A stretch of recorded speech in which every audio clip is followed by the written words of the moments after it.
A mão e a luva. Machado de Assis. Capítulo 13. Explicações. Luiz Alves compreendera toda a expressão dos olhos de Guiomar. Era, porém, homem frio, resoluto. Inclinou o busto com toda a graça correta e de bom tom, e disse na voz mais branda que lhe permitiu seu órgão forte e severo: Pareço-lhe que fui um pouco audaz, não é? Fui apenas sincero, e ainda que a sua delicadeza me condene, estou certo de que há em seu coração misericórdia de sobra. Guiomar tinha readquirido toda a posse de si mesma. Está enganado, disse ela. Não o condeno, pela simples razão de que o não entendi. Tanto melhor, redarguiu Luiz Alves sem pestanejar. O meu delito, nesse caso, não passou da esfera da intenção. Mas referia-se à viagem? Referia-me, perguntava quando iam. Esta presença de espírito de Luiz Alves ia muito com o gênio de Guiomar. Era um laço de simpatia. A moça respondeu que o comendador viria buscá-las daí a 15 ou 20 dias. 3 meses apenas? Perguntou o advogado. 3 ou 4.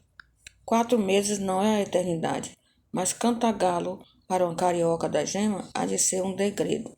Ou quase. Oxalá, continuou Luiz Alves, concluindo mais depressa do que queria, ao ver que Jorge se aproximava da janela. Oxalá não lhe faça esse exílio esquecer o que solenemente lhe digo neste momento, que a senhora tem uma alma grande e nobre e que eu a admiro. Jorge chegara. A conversa tinha de acabar ou tomar diferente rumo. As últimas palavras de Luiz Alves eram singularmente dispostas para deixar sulco profundo na memória da moça.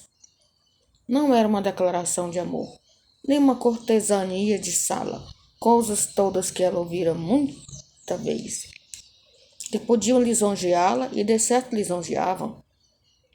Era mais que um cumprimento e não chegava a ser uma declaração. Comoção não havia na voz do advogado. Firmeza, sim, e um ar de convicção profunda. Guiomar olhou para ele, quase sem dar pela presença de Jorge, mas Luiz Alves voltara-se para o recém-chegado e falava-lhe em tom jovial, bem diferente daquele que empregara pouco antes. Se esse contraste era premeditado, não sei se o era. Não podia vir mais de feição ao espírito de Guiomar. De quantos homens a moça tratara até ali, era o primeiro que lhe inspirava curiosidade, e também, naquela ocasião, a primeira pessoa que se compadecia dela. Veja o leitor.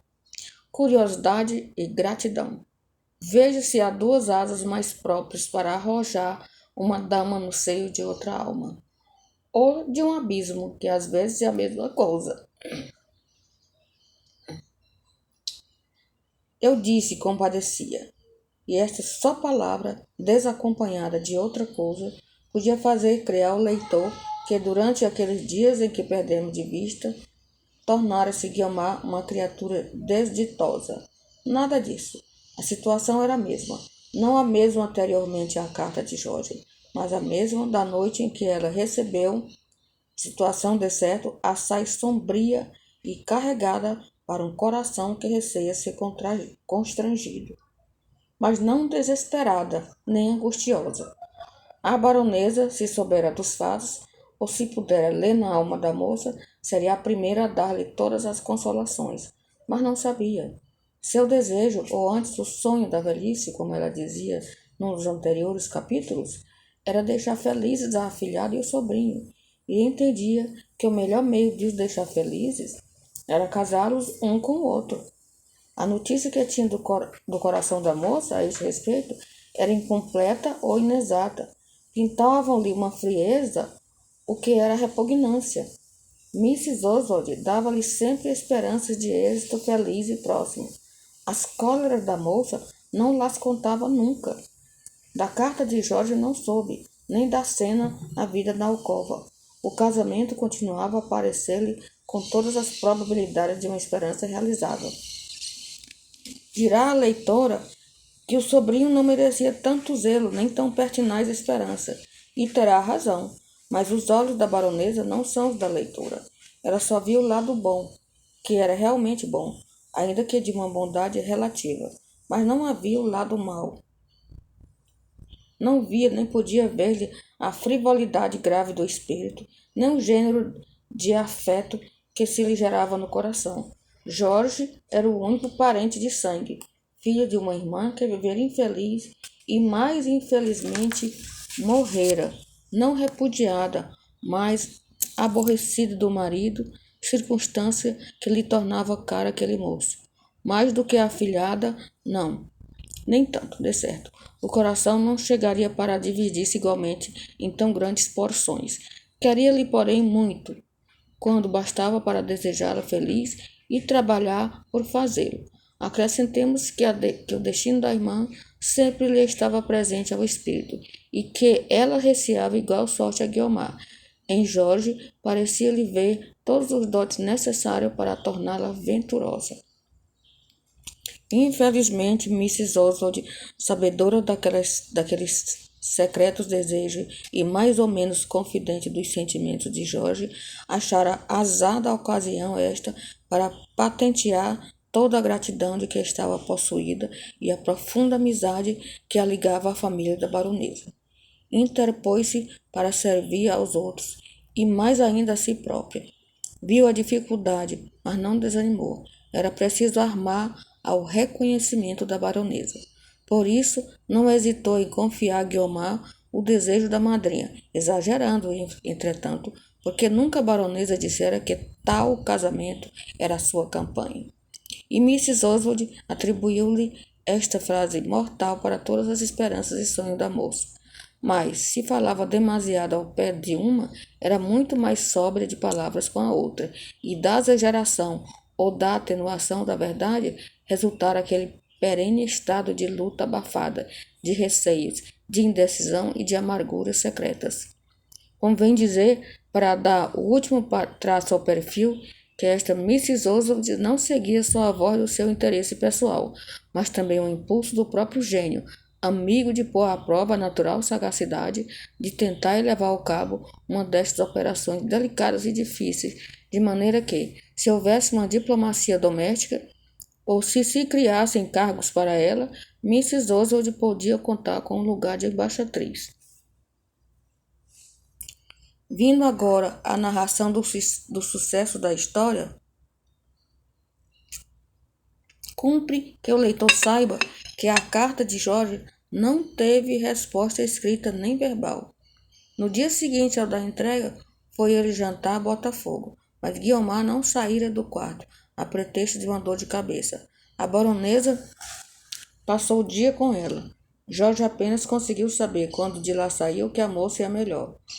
Nos subsequentes dias, nenhuma resposta foi às mãos do pretendente. Nem ele conseguiu haver uns 5 minutos de conversa solitária com a moça. Guiomar esquivava-se sempre, com aquela arte suma da mulher que aborrece e que é nem mais nem menos igual à da mulher que ama. Um dia, porém, não houve meio de fugir, e Jorge, que não tinha nenhuma comoção na voz, porque não tinha muito no coração, olhou para ela com olhos direitos e francamente lhe pediu uma palavra de esperança ou de desengano.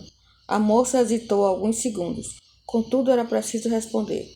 Venceu a repugnância, dizendo com frio sorriso: nenhuma, nem outra coisa. Nem desengano? Perguntou Jorge alvoroçado. Ninguém pode dar nem uma coisa nem outra, disse ela. Costumamos aceitá-las do nosso destino. Não era responder, como vê o leitor. Jorge ia pedir uma decisão mais transparente, mas a moça aproveitara-se da primeira impressão e esquivara-se. Quando ele recobrou a voz, não viu mais que a fimbra do vestido que se perdia na volta de uma porta.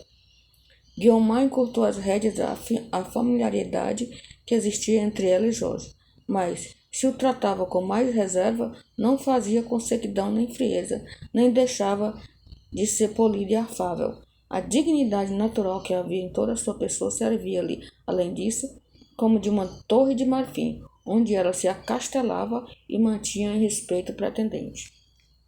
Dos 2 homens que lhe queriam, nenhum lhe falava a alma. Ela sentia que Estevão pertencia à falange dos tíbios, Jorge à tribo dos incapazes, 2 classes de homens que não tinham com ela nenhuma afinidade letiva. Não igualava, de certo, os 2 pretendentes.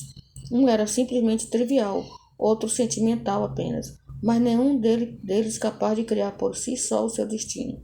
Se os não igualava, também os não via com os mesmos olhos. Jorge causava-lhe tédio. Era um Diógenes de espécie nova, através da capa rota da sua importância. Via-se-lhe palpitar a triste vulgaridade. Estevão inspirava-lhe mais algum respeito. Era uma alma ardente e frouxa, nascida para desejar, não para vencer. Uma espécie de condor, capaz de fitar o sol, mas sem asas para voar até lá.